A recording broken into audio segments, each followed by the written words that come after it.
Algo aconteceu, mas vamos lá novamente. Como eu comecei, eu vou novamente agradecer a Deus por ter trazido à EBD as dúvidas dos alunos e, através dessas dúvidas, a orientação do Espírito Santo tem se feito presente. E eu agradeço a cada um de vocês que suscitou esses questionamentos para que nós pudéssemos mergulhar nas águas do Espírito Santo, para que nós pudéssemos cada vez mais ser orientados pelo Espírito Santo de Deus. Muito obrigada, aluno da EBD, pelo derramar da sua curiosidade, da sua vontade em aprender. Porque se nós estamos aqui, é para isso, para que o nome do Senhor seja glorificado através de cada estudo, de cada palavra, de cada mensagem ministrada na EBD Realizar em Cristo. E como fazemos todas as vezes, vamos orar agradecendo ao Senhor pela orientação e pelo derramar do Santo Espírito sobre as nossas vidas. Vamos lá? Pai, no nome precioso de Jesus, nós te damos graça, honra, glória e louvor pelo teu direcionamento, pelo teu Espírito Santo presente em cada um de nós, nos direcionando na direção e no alvo que é Cristo Jesus. Eu te agradeço, Senhor, pela vida de cada um dos meus irmãos, pela dúvida deles, que nos fez mergulhar mais e mais nas tuas águas profundas, águas que descem do trono do Senhor, para que a glória seja tua, para que a honra seja tua, e que o teu Espírito Santo nos oriente em cada lição, em cada estudo, em cada palavra que será ministrada aqui às nossas vidas, Senhor. Ministra, Senhor, orienta-nos e direciona-nos conforme a tua vontade e o fluir do teu Santo Espírito. No nome santo de Jesus, nós te agradecemos diante da tua presença, do teu trono de glória, aonde nós podemos entrar através do precioso sangue de Jesus. Obrigada, Senhor, pela tua graça. Obrigada por cada aluno. Obrigada pelo direcionamento do teu Espírito Santo. Nós agradecemos, nós te bendizemos, no nome precioso de Jesus. Amém, amém, amém. Então, meus amados, vamos lá? Hoje nós vamos ver, mais uma vez, sobre as dúvidas e os questionamentos que foram suscitados na nossa última EBD. E eu tenho para dizer para vocês que eu estou realmente radiante com isso, porque Deus tem me permitido acessar pregações, acessar estudos, mergulhar nos ensinamentos que Ele tem ministrado, conforme essas coisas vão acontecendo. E eu creio que nós estamos no caminho certo. Eu creio que é realmente o direcionar do Espírito Santo de Deus, cada vez mais orientando o estudo, orientando as ministrações que serão vivenciadas por nós através da EBD. Então vamos juntos descobrir um pouquinho do que nós vimos na última aula e a partir daí nós vamos mergulhar um pouco nas dúvidas e nos questionamentos que surgiram.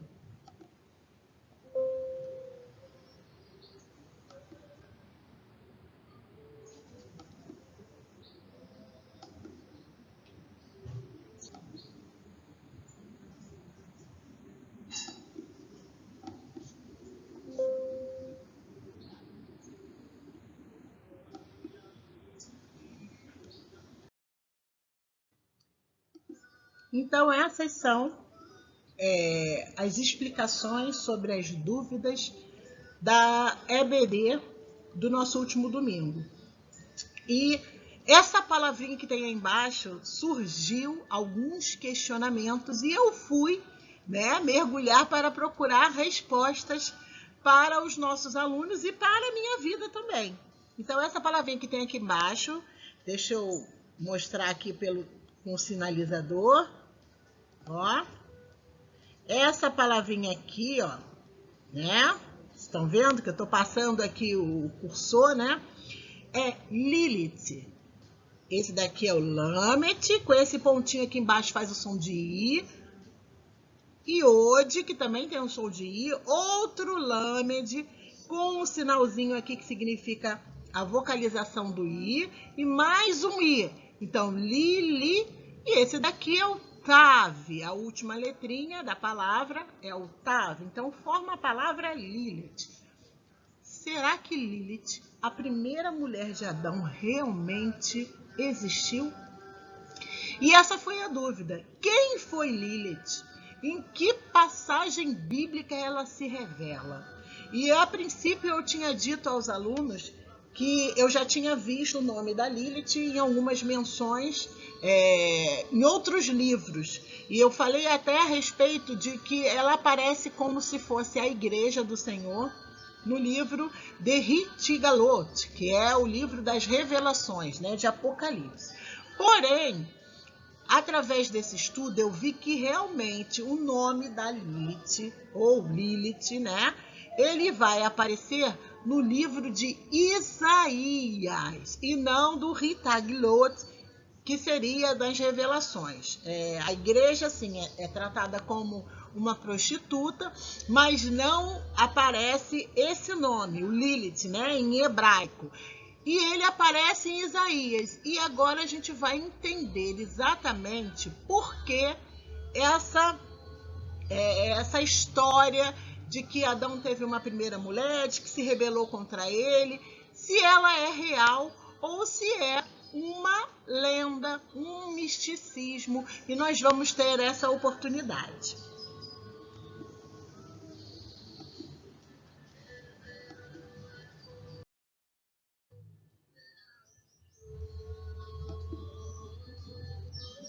Então, como eu falei para vocês, quando nós iniciamos os estudos, através do livro de Terrilim, né, que são os salmos, que são os cânticos, nós nos deparamos com 3 palavras. E nós classificamos como se fosse o pecado em 3 estágios. Foi isso que nós conseguimos perceber. E Deus é maravilhoso. Ele é tão tremendo que através desses estudos eu pude organizar dentro de mim, e eu acredito que tenha sido o intuito mesmo do Espírito Santo, para as dúvidas vindouras, as dúvidas que foram surgindo, inclusive a dúvida do nosso amigo, do nosso irmão Alexandre, em relação ao estudo do livro de Hebreus. E vamos lá, que hoje é uma live, né? Uma EBD virtual com muitas revelações do Eterno para as nossas vidas. Então, nós vamos falar sobre 3 palavras, né? Nós falamos sobre isso na última EBD, que era sobre o ímpio, o pecador e o escarnecedor. Qual é a diferença entre esses 3 pecadores, né? Porque são pessoas que estão em pecado, tanto da impiedade como do pecado e do escarnecer. Diante de Deus, o que é isso e que diferença faz? Porque a gente já falou, isso é uma frase muito conhecida no meio evangélico, de que não existe pecadinho e pecadão. Será que não existe? Será que o pecado não tem níveis? Como eu poderia dizer, Deus perdoa verdadeiramente, o sangue de Jesus nos purifica de todo pecado. Mas esse pecado há sim nivelamento. É como se fosse, não em termos de intenção, como se fosse em relação a se o meu pecado é pequeno, é um pecadinho cotidiano, ou se é um pecado mais profundo. Ele existe distinção. E o que é essa distinção entre pecado, entre graduação de pecado poderia fornecer para a nossa vida? Ele vai causar uma consequência. E essa consequência pode ser um breve afastamento da vontade de Deus, um breve uma má conduta, como pode ser um esfriamento total, um afastamento total dos planos de Deus para a sua vida. E uma das questões que vão ser suscitadas hoje nessa aula de EBD é a respeito de perder ou não a salvação.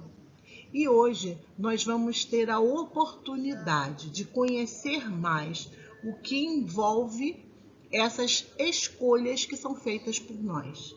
Vamos juntos?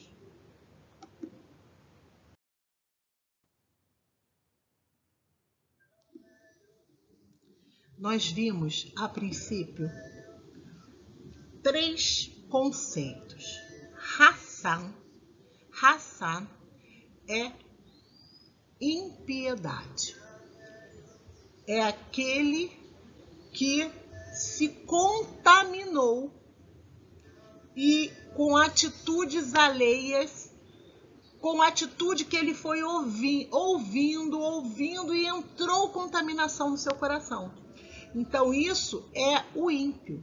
O ímpio é uma pessoa contaminada, aquele que se deixou contaminar por tudo que ele foi escutando. É interessante que no Salmo 1, e eu disse isso na aula, ele faz um apanhado geral da Bíblia, principalmente dos 5 livros de Moisés, que é a Torá, né, o Pentateuco. E o que isso quer dizer? Que tem, dentro do livro de Terlim, que são os Salmos, um apanhado geral de tudo que vai ser vivido pelo povo de Israel. E também por nós, aqueles que reconhecem o seu pecado e precisam mudar a atitude, mudar o seu direcionamento para que assim alcancem a vontade do Pai. Então, raça é essa primeira palavra, que é como é descrito no original a palavra impiedade, que é aquele que se deixou contaminar. No português, o ímpio significa aquele que tem pouca fé. Mas para nós, através da clareza que Deus lançou sobre as nossas vidas, do hebraico, nós vimos que é um pouquinho além disso. O ímpio é aquele que está contaminado. Contaminado por tudo que ele já escutou no mundo, daqueles que fizeram a escolha contrária à vontade de Deus, e de certa forma ele se deixa envenenar. Então o ímpio, o que age de impiedade, é a pessoa que, embora esteja muitas vezes na igreja, na congregação, entre os irmãos, é alguém que está contaminado por tudo aquilo que o mundo oferece. Entre isso, os erros, as trocas de valores. Ele está contaminado. Ele não assumiu completamente esses valores, porque ele está transitando, mas ele age de forma equivocada. De todas as coisas que foram enxertados nele, todas as coisas que ele deixou, emprestou o seu ouvido para ouvir. E ele começa a duvidar, a ter caminhos de dúbia, né? Escolha. Horas ele está na crença, ora ele está em Cristo, ora ele não está. Então, esse é Hassan, o ímpio. E aí nós temos Rote. Rote vem da palavra Het. Het é pecado. E Rote é o pecador. E o que é o pecador? O pecador, literalmente, quer dizer aquele que erra o alvo. Então, primeiro nós temos um contaminado pelas influências mundanas, contaminado pelas coisas erradas, por escolhas erradas, e agora nós estamos diante daquele que fez a escolha de errar o alvo. Ele sabe exatamente aonde ele tem que ir, mas ele está indo no contrário daquele caminho. Então, esse é o pecador, o que erra o direcionamento de Deus. Ele já está fazendo uma escolha. Ele escolheu não fazer a vontade de Deus. Ele conhece exatamente a vontade de Deus e ele está contrário a isso. Esse é o pecador, Rote, o que peca, o que erra o alvo. E, enfim, nós temos Lileok. Lileok foi a palavra que também suscitou uma série de dúvidas, né? entre o povo de Deus, que ele origina. A raiz dessa palavra, Lileok, é Lilith. Lilith, que nós conhecemos como a primeira mulher de Adão, aquela que se rebelou contra Adão. E o que a palavra Lileok nos revela a respeito de escarnecedor? Esse é o terceiro grau do pecado.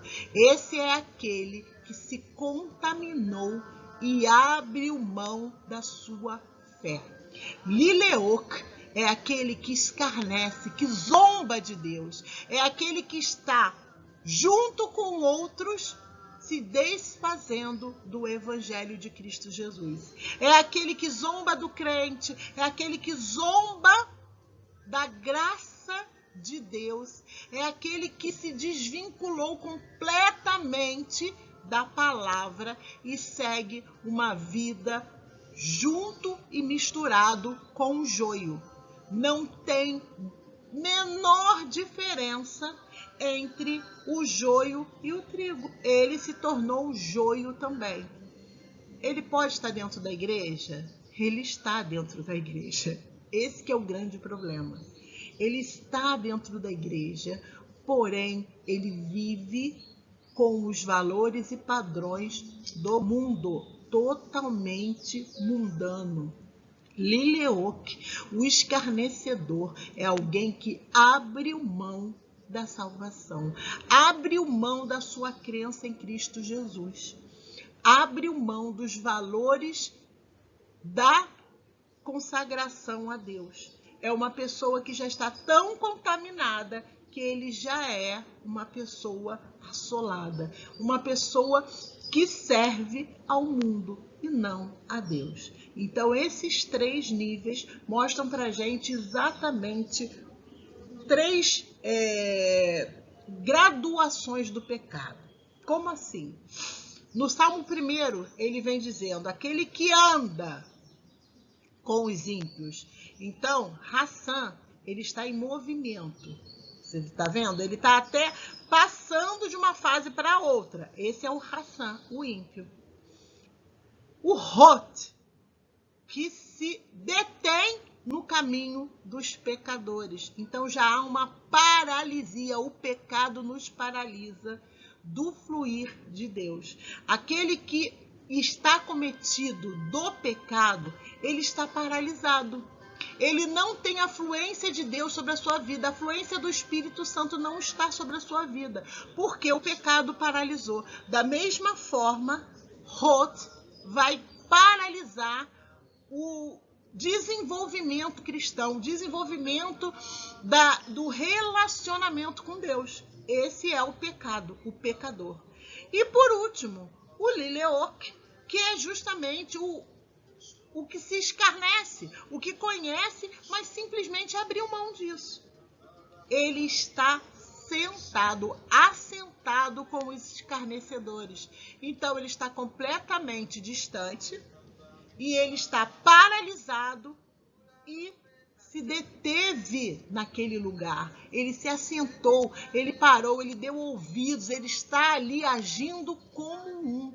A escolha dele é dar as costas para Deus e estar escarnecendo junto com aqueles que não têm o menor pudor, o menor valor em relação ao Evangelho.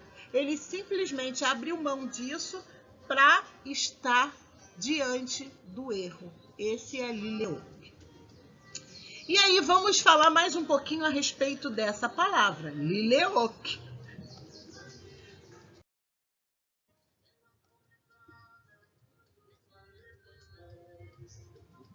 Lilith. Como eu falei para vocês, a origem, o radical de Lileok é Lilith. É Lili, na verdade. O que isso significa? Vou pegar aqui de novo, olha aqui, para vocês.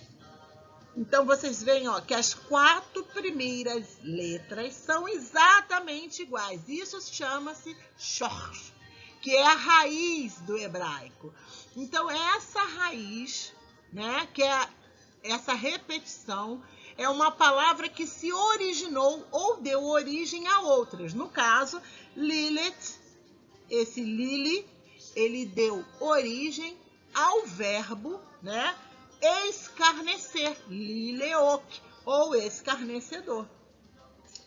E quem foi Lilith? Será que ela é realmente a raiz de uma repugnante aceitação da vontade de Deus? Quem seria Lilith? E através dos estudos que eu realizei, eu vi que Lilith trata-se de uma lenda. Lilith não tem respaldo bíblico para sua existência. Pasmem os meus irmãos, porque eu também fiquei pasma, porque eu tinha dado como certa a vida da Lilith, né? Não, realmente. Só que, biblicamente, ela não se estabelece. O que acontece é que esse significado de Lilith, ele é associado no hebraico a um demônio da escuridão. Laila é noite. Então, Lilith é um demônio da noite, que pode ser também tratado como coruja, como um animal das trevas, o próprio morcego. O que a lenda foi estabelecida dentro de uma lenda pagã, pasme os irmãos, foi uma lenda que surgiu através da mitologia judaica. Então, ele tem, sim, uma configuração no Talmud, né, que é um livro pós-babilônico. Talmud eu já expliquei para os irmãos, que seria um livro do evangelho oral, de tudo que era pregoado, tudo que era dito. Nós sabemos que na Babilônia os hebreus foram proibidos de consultar e de ler os rolos, né, das escrituras, tanto a Torá como a Taná, que já é dos profetas, enfim, eles foram proibidos de consultar o evangelho. Então, eles passaram por um processo de oralização do estudo bíblico. Cada família tinha que decorar um versículo de um livro, e esse livro era declarado conforme eles tinham esses encontros, primeiramente em casas, como células, como uma grande EBD, e eles recitavam esse estudo que cada família ficou incumbido, né? Cada família ficou atribuído a cada família, o filho mais velho daquela família, ele recitava aquele estudo que foi decorado por aquela casa. E futuramente, quando eles puderam congregar nas sinagogas, quando eles retornaram após o exílio babilônico, eles começaram a pegar esses estudos orais, e daí originou o Talmud, foi escrito o Talmud, e também os evangelhos foram reescritos, né? A Torá, a Taná, elas foram reescritas após o exílio babilônico. E Lilith nasceu justamente de uma lenda pagã. Eu vou ler para vocês esse pedacinho que eu tirei de um dos estudos que eu realizei, que diz o seguinte: Lilith não era uma figura somente na mitologia judaica, mas sim parte integrante do panteão da Mesopotâmia. Ela era uma deusa grega, uma deusa da época da Mesopotâmia, quando os hebreus começaram a transfigurar o evangelho. Foi na época que entrou o misticismo, que entrou a cabala que nós conhecemos. Então, essa deusa simplesmente roubava os bebês na escuridão e entregava em sacrifício.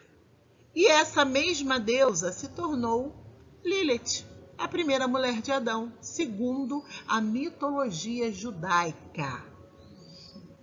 Ela é uma figura da mitologia desenvolvida mais tarde no Talmud babilônico, que foi concluído entre o século 3 e 5 da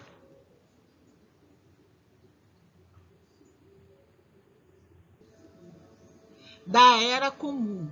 Então, Lilith é muitas vezes vista como um demônio perigoso da noite, que é sexualmente devassa e que rouba bebês na escuridão.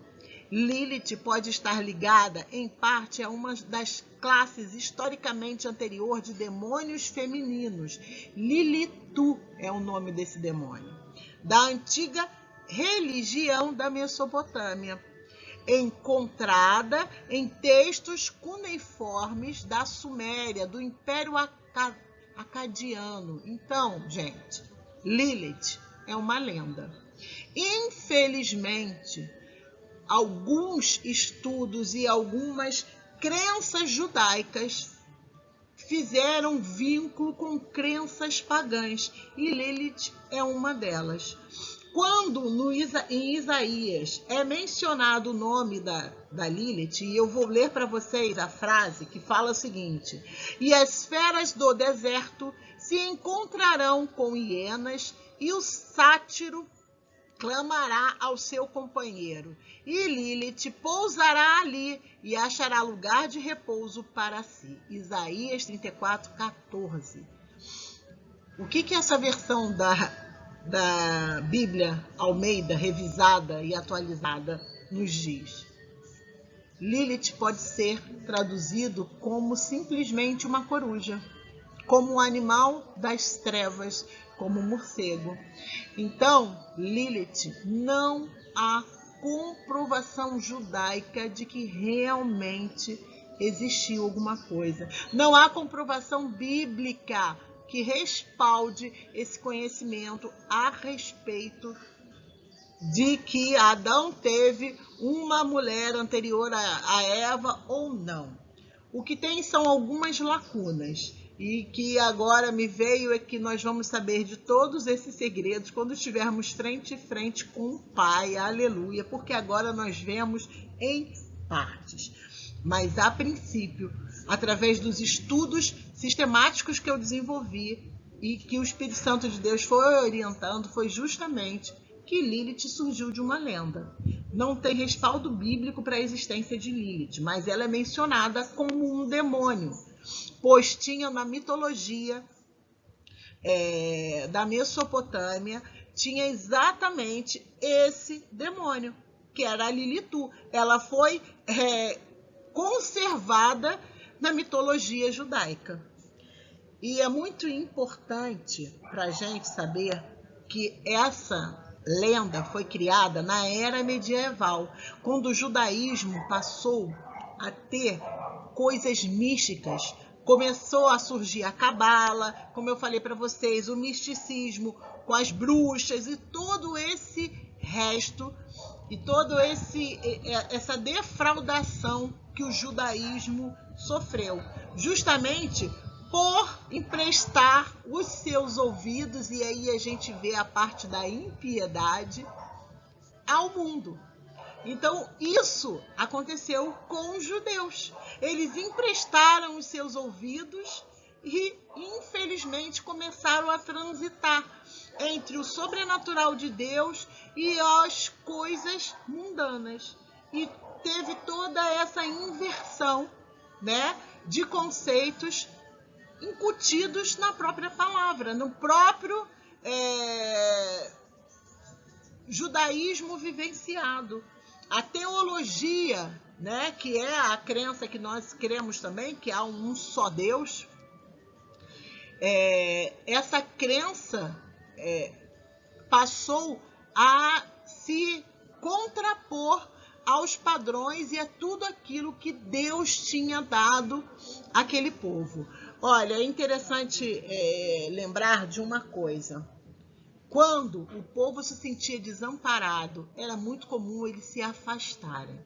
Quando Moisés subiu ao monte para receber os mandamentos e o povo ficou sem uma liderança, ele fraquejou. E uma coisa que eu também lembrei agora é que, assim como os níveis do afastamento de Deus podem ser presenciados através dessas três palavras, ímpio, pecador e escarnecedor, da mesma forma o pecado entra na vida desse povo. Primeiro eles dão ouvido, depois eles se contaminam e erram o alvo, fazem completamente contrário à vontade de Deus e por fim eles estão juntos, fazendo a mesma coisa, se prestando aos mesmos erros. Esse já está escarnecendo. E o pecado nunca entra de sopetão. O inimigo nunca mete o pé na porta, né? Ele vai aos poucos, com sutileza, porque isso é uma coisa que ele não é burro. Então, ele vai aos poucos e fazendo aquilo que o pensamento helenístico sempre quis, que é vencer pelas ideias, pelo infiltrar de mensagens que não condizem com a palavra de Deus. Então, assim como os romanos e os gregos sempre tentaram fazer essa invasão e o povo bravamente resistiu, eu digo a vocês, meus irmãos, a coroa da vida está assegurada àqueles que perseveram, perseverar na palavra, não se deixar contaminar, se voltar, se arrepender dos pecados, é sempre o caminho.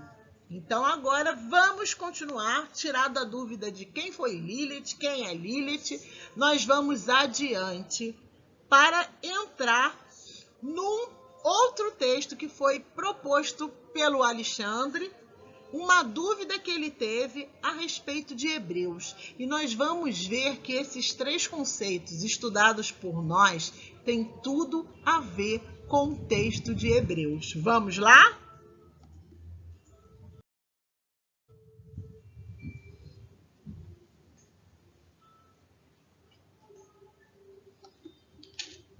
Hebreus 6.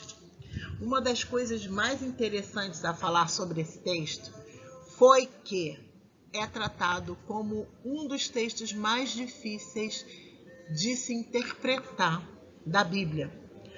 Conceituados teólogos, conceituados pastores, cristãos, debatem a respeito desse texto. Obrigada, Alexandre, por me dar essa tarefa, que eu sei que eu não estou à altura, mas Deus capacita e nos conduz.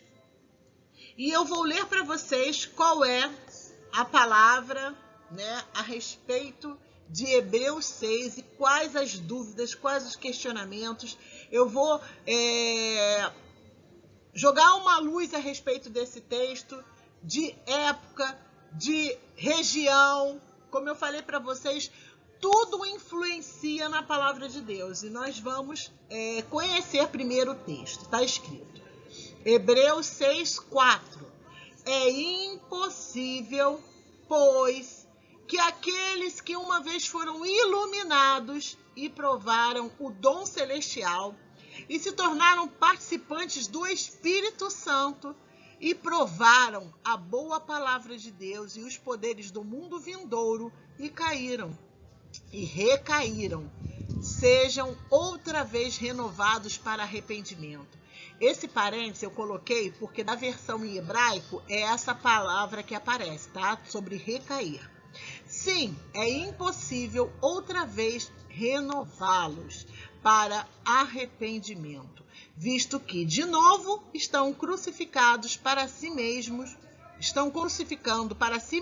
o Filho de Deus e expondo à ignomínia.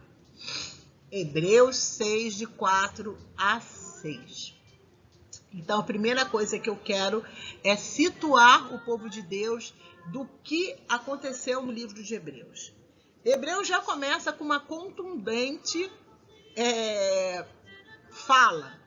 Quem escreveu a carta aos Hebreus? Então, não se tem uma resposta definitiva a respeito disso. Muitos acreditavam que tinha sido Paulo, mas pela linguagem diferenciada, muitos teólogos discordam disso. Como eu disse para vocês, a respeito de traduções, elas influenciam muito no direcionamento correto da estrutura desse texto. E uma coisa que ficou evidente para mim foi que a palavra impossível não aparece no texto original, no hebraico. E por que eu digo que é o texto original? Porque até mesmo os teólogos, eles concordam com uma coisa, que Paulo tenha recebido a carta aos Hebreus, escrito em hebraico, e essa carta, posteriormente, foi traduzida ao grego por Tito, e aí vai divergir. Uma série de pessoas acreditam que foi um grupo de estudiosos, acredita que tenha sido um, tenha sido outro. O que interessa para nós é o seguinte: eu também acredito que essa carta tenha sido escrita originalmente em hebraico. Por quê? Porque, meus irmãos, a mentalidade era de um hebreu, era de um judeu. Paulo era um judeu em sua essência. Paulo era um talmide, né? Um estudante dos evangelhos. Paulo era um rabino. Ele foi instruído e orientado por um dos mais conceituados rabinos de Israel. Então, queiram vocês serem direcionados e ministrados pelo Espírito Santo de Deus, mas a minha certeza é de que esse texto originalmente foi escrito em hebraico, com uma mentalidade hebraica. E isso vai diferenciar completamente o conteúdo desse texto. Vamos agora às características culturais vividas por esse povo que recebeu essa carta. Eram judeus que tinham se convertido ao cristianismo e agora estavam voltando para o judaísmo.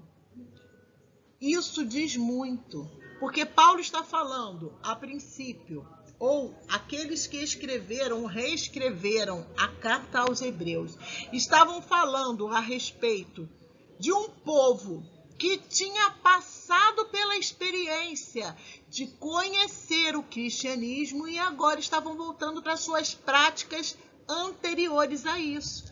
Eles estavam vivendo na religiosidade. Eles estavam fazendo e convertendo as suas vidas a práticas religiosas, a cultos, a procedimentos ritualísticos. Então eram pessoas que estavam abrindo mão do conhecimento, da iluminação de Cristo Jesus para se voltar às práticas e aos rituais judaicos.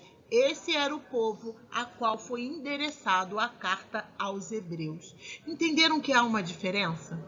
Há uma diferença e há uma conversão não muito bem estabelecida. É um povo que, na hora que houve um afastamento dos seus líderes, assim como aconteceu com Israel no passado, se voltou às práticas antigas. Todo aquele povo que foi trazido do Egito, que não tinha se convertido, tinha vindo porque estavam com uma intenção, que era se livrar da escravidão e da morte, né? Porque muitos hebreus que vieram com Moisés vieram com medo da assolação da morte, a última praga que levou os primogênitos. Então muitos vieram por isso, por medo, e não por certeza, por convicção daquele Deus a qual eles serviam. A mesma coisa estava acontecendo a esse povo a qual foi endereçado a carta dos Hebreus. Era um povo que tinha uma ideologia, uma verdade enquanto crença. Por algum instante ou por algum período, se convenceram de que Cristo era a solução e agora, distante dos seus líderes ou de uma liderança mais coesa, porque os apóstolos estavam saindo para pregar o evangelho. Então, eles ficaram meio perdidos, sem uma liderança forte, eu diria. A mesma coisa que aconteceu com o povo no passado. Quando Moisés se ausentava, o povo enfraquecia e se deixava levar por outras doutrinas. A mesma coisa acontecia agora com os hebreus.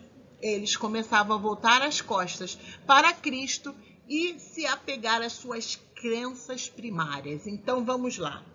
Outra verdade encontrada no estudo que eu fiz a respeito disso é de que a palavra impossível não está no original. A palavra impossível faz muita diferença, porque a princípio, quando eu escutei a primeira vez essa liturgia, eu tive a certeza de que estava falando sobre perda de salvação, perdeu a salvação. Era um salvo perdendo a salvação. E acredito que muitos aqui também tenham se conscientizado disso.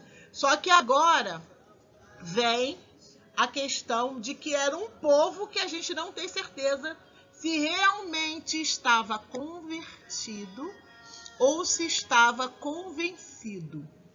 Tanto que na primeira oportunidade, no primeiro afastamento, eles se voltam às práticas antigas.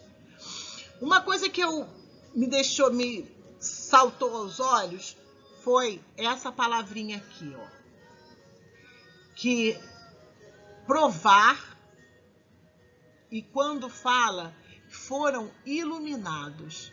Sabe o que eu me apeguei? E eu tenho certeza e convicção que foi o Espírito Santo de Deus que direcionou. Eles foram iluminados. Há uma diferença entre você ser iluminado e você se tornar luz, que é o que o Evangelho diz. Você é luz para as nações. Isso é dito para o povo de Deus. Os hebreus, os judeus, eles teriam que ser Or Lagoim, ou seja, luz para as nações, e não iluminados somente. Esses são iluminados. Então há uma grande diferença entre a pessoa ter recebido a influência do Evangelho de Cristo Jesus, ter sido convencido de alguma maneira, mas não ter convertido a sua vida.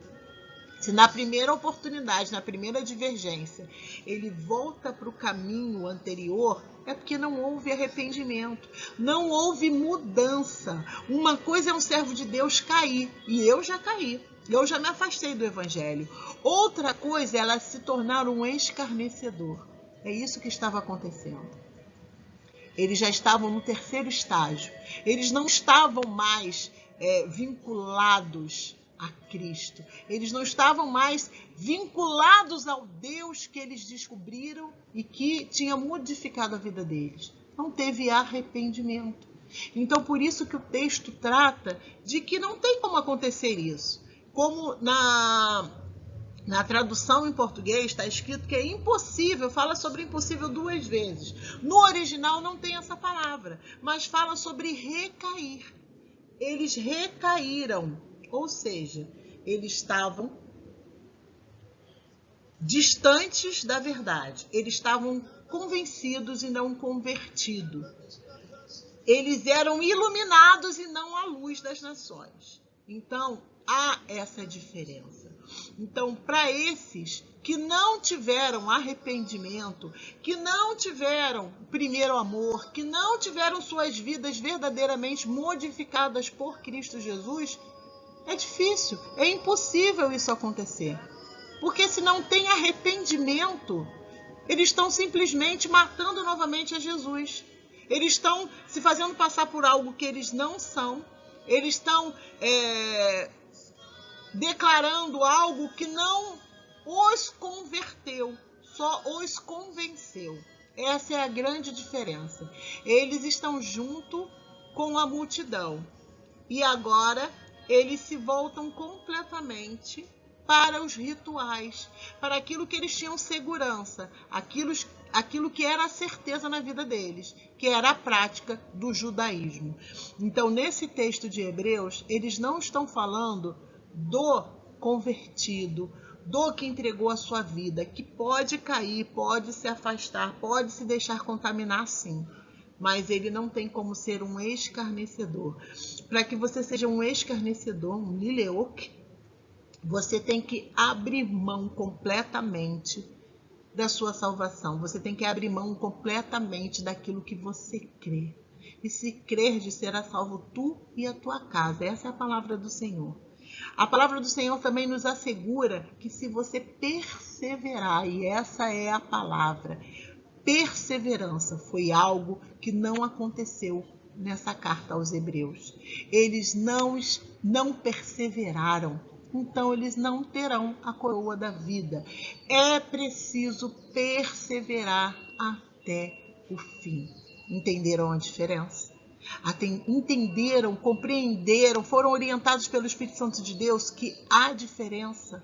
Essa carta não está se tratando daquele convertido, naquele que derramou, naquele que se derramou diante de Deus e a sua vida foi luz, sal da terra, aquele que está no caminho de Cristo e que tem um deslize. Isso é completamente diferente. Não está falando de deslize, está falando de abrir mão. Aqueles que deixaram todas as suas experiências com o sobrenatural, e nós sabemos que Deus usa quem Ele quer, que Deus faz com uma mula o que dirá com nós. Então, ele pode ter tido uma experiência no sobrenatural, mas não foi o suficiente para que ele tivesse se posicionado no caminho que é Cristo Jesus. E isso estava acontecendo com esses hebreus nesse momento dessa carta. Eles foram cometidos, ou eles foram levados a buscar as práticas antigas. E agora me vem também à cabeça o pecado de Pedro, né? O pecado, veja bem, eu não estou falando... Pedro não escarneceu de Deus, ele pecou contra Deus. Quando Pedro simplesmente está sem uma direção, ele está sem uma liderança porque Jesus estava morto, né? E ele estava sem a esperança de reencontrar com esse líder dele, com o seu professor, com o seu rabino. Qual é a atitude de Pedro? Vou fazer aquilo que eu sempre soube fazer. É como se ele estivesse dizendo, vou voltar às minhas práticas antigas. Ele só não teve uma atitude mais concreta como esses hebreus tiveram, de se apegar completamente ao judaísmo. Ele continuava em Cristo, porém, ele por alguns momentos ele achou que faltava o direcionamento de Deus na vida dele e tentou fazer aquilo que ele fazia, que Deus já tinha transformado, que ele já tinha se arrependido e Deus já tinha entrado sobre a vida dele, que foi o quê? Ele voltou a pescar peixes e não almas, como foi o direcionamento de Deus para a vida dele.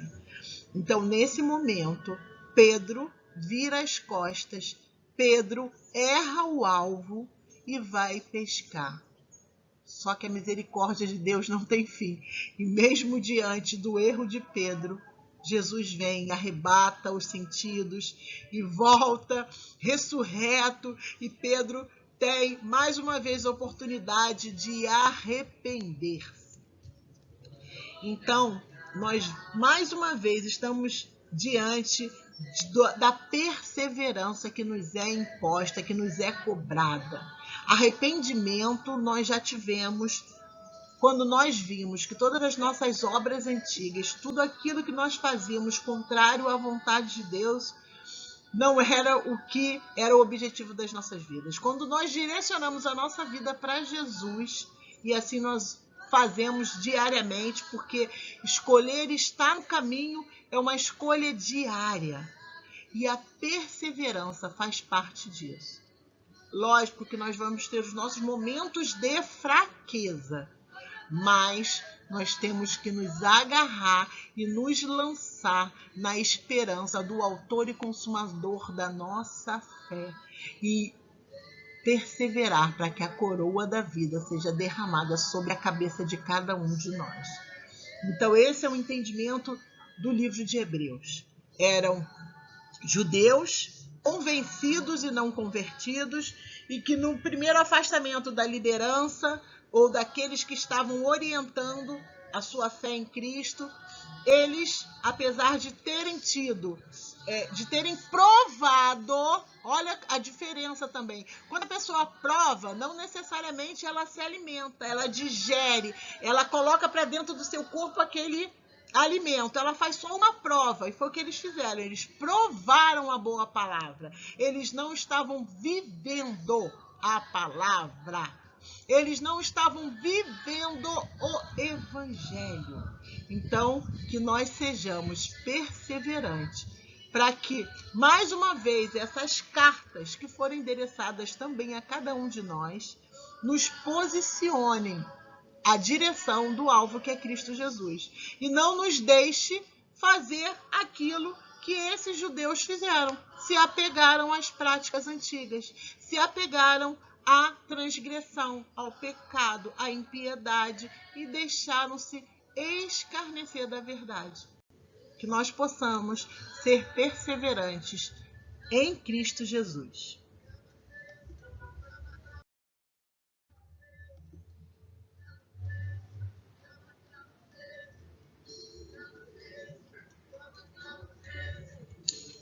E aí eu vou fazer um convite a vocês, para que a gente possa cada vez mais entender o livro de Hebreus, né? Que é uma carta tão contundente, com tantas divergências entre os estudantes, os estudadores da palavra, os entendedores das Escrituras, a respeito da sua autoria. Para mim, nada importa. O que importa é o direcionamento do Espírito Santo. E se ele está nesse livro, e está, o que ele quer nos trazer é essa mentalidade de arrependimento, de conserto, para que você conserte a sua vida. E agora vem mais uma verdade. E eu coloquei um nomezinho aqui, ó. Ó que maravilha. Ivrim. Ivrim é aos Hebreus. É isso que está dizendo. Essa carta é endereçada a esse povo que se apegou a Cristo num determinado momento, mas que agora, com o afastamento, com o esfriamento, estavam simplesmente se voltando para as práticas antigas. E o que eu vou dizer para vocês é justamente o que está escrito. Bora lá? No capítulo 1 está escrito assim, gente. Havendo Deus outrora falado muitas vezes e de muitas maneiras aos pais, isso é uma realidade que os hebreus viveram. Deus se revelou aos pais de cada um deles, né? Eles ouviram falar Deus, os profetas e todas as histórias antigas remetiam a essa realidade, de que era uma coisa que os pais tinham vivenciado, né?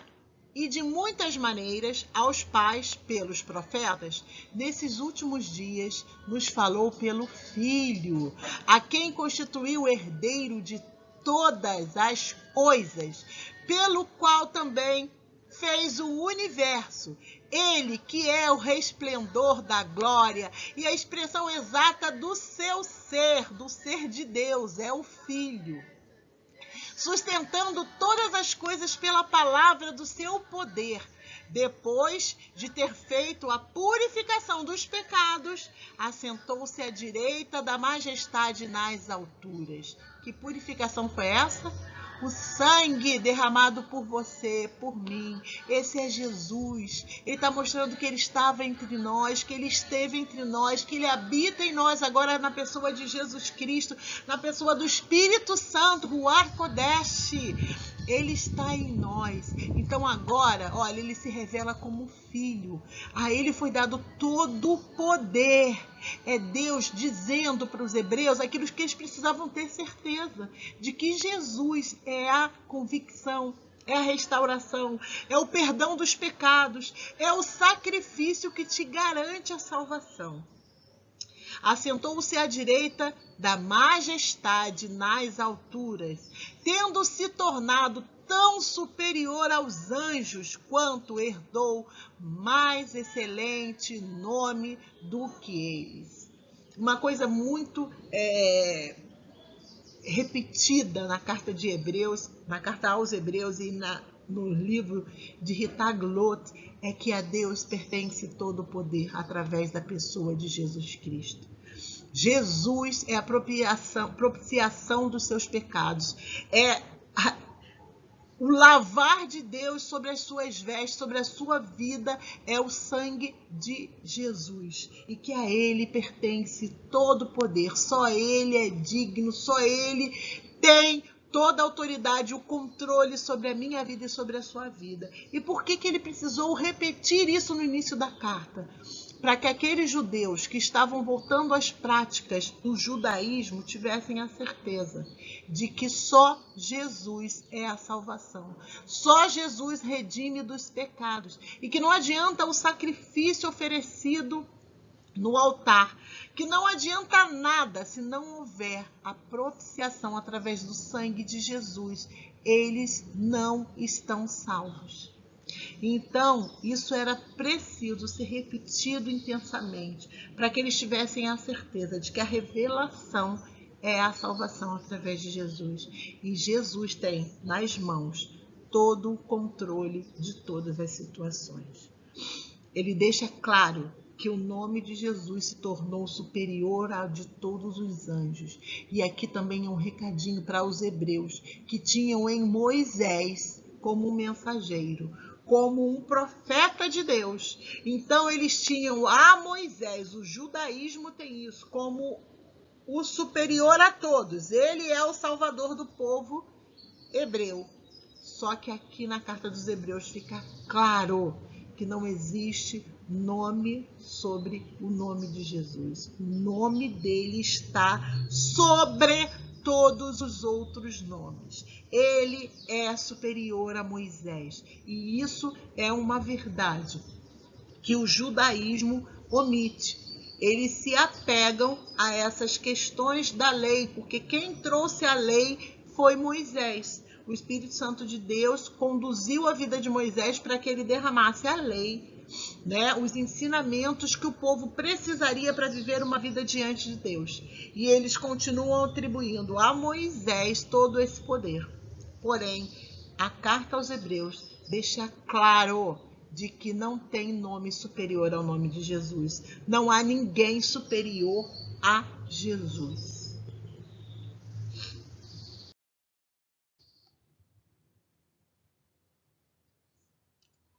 Vamos voltar ao texto para que vocês compreendam mais uma vez o que Deus está derramando sobre a igreja. Então é impossível, pois, que aqueles que uma vez foram iluminados e não foram à luz, e provaram dom celestial, não viveram, e se tornaram participantes do Espírito Santo, porém não se tornaram moradas do Espírito Santo.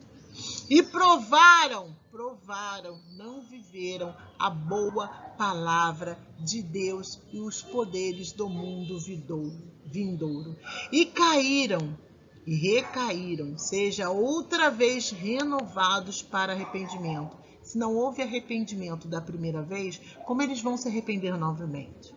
Se não houve conversão da primeira vez, como eles vão se converter? Então, aqueles que não viveram não tem como suscitar isso nele. Eles vão crucificar a Jesus novamente, visto que, de novo, estão crucificando para si mesmos o Filho de Deus e expondo-o à ignomínia, dizendo que a morte e a ressurreição foi uma mentira, foi algo inventado. Então, para esses, a tradução diz que é impossível.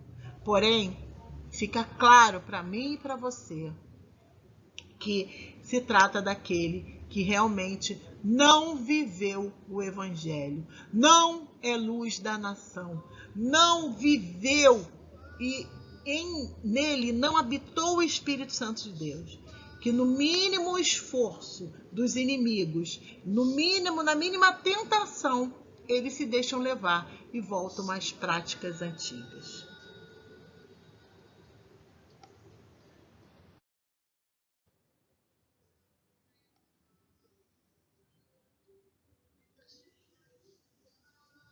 Vamos falar um pouquinho sobre falsas conversões. Como eu falei para vocês, quando há um convencimento, não necessariamente há um convertimento. A pessoa não foi convertida. Converter é um que andava num caminho e converteu a sua rota. A sua rota foi completamente modificada. Ela foi só convencida de que aquele atalho ali era melhor. Entenderam a diferença? Isso é uma falsa conversão.